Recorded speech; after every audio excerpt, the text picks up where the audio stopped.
Alright, now when it comes to budget gaming laptops, there are plenty of options in the market that give you the most desired pairing of a 12th gen i5 processor coupled with Nvidia's RTX 3060 laptop. Now, in that sea of different manufacturers that offer these specs, there's of course Gigabyte. And what I have right here is the all new Gigabyte G5 laptop.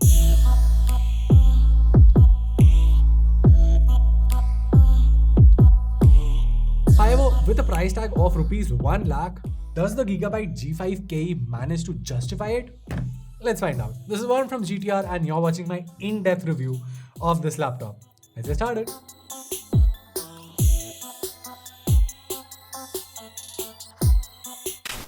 Okay, so right off the bat, let's start by talking about the performance first. As I said, you get the Intel Core i5-12500H processor coupled with 16GB of DDR4 RAM clocked at 3200 MHz.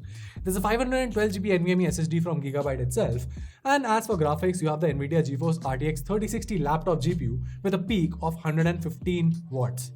It's also worth pointing out that you get support for a MUX switch here, so you should, at least on paper, expect better performance out of this machine. However, do keep in mind that you need to change the setting to discrete GPU from within the BIOS settings to make use of the MUX switch. Now the results speak for themselves. They're easily on par, if not the best, than most other laptops in the same price range. In fact, the 12th Gen i5 also outperforms the older Gen i7 processors. As for the GPU performance, be it synthetic or gaming, the Gigabyte G5 comes out as one of the best performers in its class. And it just brings me back to this one statement that I keep saying in pretty much all of my laptop reviews. See, when it comes to specifications, almost every other brand can give you the same specs. But it's how you manage, it's how you optimize, and how you keep things cool that makes the whole difference. The Windforce cooling system, as Gigabyte likes to call it, combines a dual fan setup with a total of 5 heat pipes and 4 exhausts, resulting in a cool performance even after extended sessions of stress testing.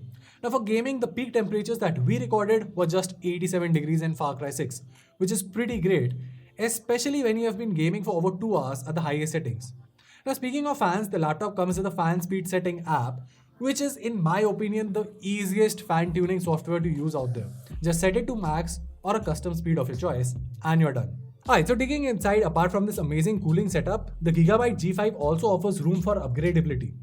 Both the RAM slots can be changed, but do note that the peak is still capped at DDR4 3200 MHz, so unless a module fails, there won't be a need to replace it. The storage that comes in the package is added to the PCIe Gen 4 slot, but there's an additional M.2 slot for adding more storage. Once again, do keep in mind that this extra slot is PCIe Gen 3. Now with the performance out of the way, let's take a look at the rest of the package, shall we? Now the G5 comes with a 15.6-inch chassis weighing a little over 2 kgs, although for some reason the Flipkart listing mentions 3.11 kgs, which is totally not true. Now the build here is plastic and there is a decent amount of flex here, but nothing deal breaking. The hinge however could use some work since it does rattle a bit, but not much. However, speaking of rattle, the touchpad here has a lot of rattles, although the surface is still nice to use and gestures work fine. As for the keyboard, it's definitely one of the better ones in this segment, at least as far as the typing experience goes. You get a full keyboard with the numpad and the keys are well spaced out with good travel too. Now the only area where I feel that the company has made a compromise is when it comes to the RGB lighting of this keyboard. For a 1 lakh rupee laptop, this is one of the major downsides. It's a single zone lighting and you can choose between 15 different lights.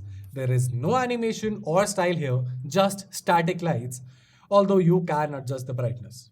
Now, coming to the webcam, the laptop comes with a 720p webcam, which honestly is one of the best webcams that I've seen on a gaming laptop. I mean, sure, there are better cameras on a normal business laptop or a work productivity laptop, but when it comes to gaming laptops, most brands just compromise on the webcam quality, but the webcam here is damn good. I mean, you can look at it for yourself. It's smooth, has good sharpness, especially for a 720p camera, and there is a very slight level of graininess, which is quite minimal as compared to most of the competitors out there. Also, the white balance here and the HDR works decently. And as for the mic, the audio that you're hearing is directly recorded via the laptop's microphone, so you can judge that for yourself. Alright, now coming back to the design, another thing that's good with this Gigabyte laptop is in terms of I/O options. I mean, you literally don't have to go around juggling or looking for a adapter or a dongle or something. This laptop has you covered on all fronts, or should I say all sides, and the back side. See, on the left side, you get a USB 3.2 Gen 1 port, a USB 2.0 port, a microphone jack, and a headphone jack. Over to the right side, you have an RJ45 Ethernet port, a Thunderbolt 4 port, and a micro SD card reader.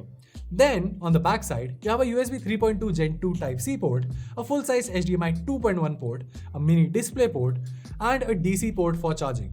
So yeah, there is no lack of ports on this laptop. And one of the best part that I like about this laptop is that it comes with HDMI 2.1, which basically means that along with the super horsepower, if you want, you can just plug it to a higher or a bigger display with a higher refresh rate and still enjoy all of that. Because otherwise you would have to convert it to a display port, for which you'll have to use the Thunderbolt 4. And there's a lot of complication. With HDMI 2.1, it's a single cable that does the job for you. Speaking of which, the display on the laptop itself is a 15.6-inch Full HD panel with a high refresh rate of 144Hz. Now the panel itself is great for gaming, however, as far as content consumption goes, it does appear a little bit washed out. The panel is still decently bright at 300 nits, but the colors definitely could have been a bit better. But even so, with a price tag of Rs 95,000 at its current offering at the time of recording this video, I have no qualms in recommending this laptop to you. I mean, sure, there are cheaper i5 plus RTX 3060 laptops out there, but none of them match the performance quotient of the Gigabyte G5.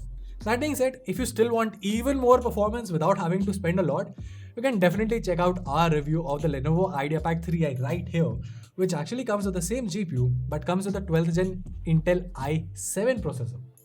Till then, this is Varun from GTR, and I'll see you in the next one.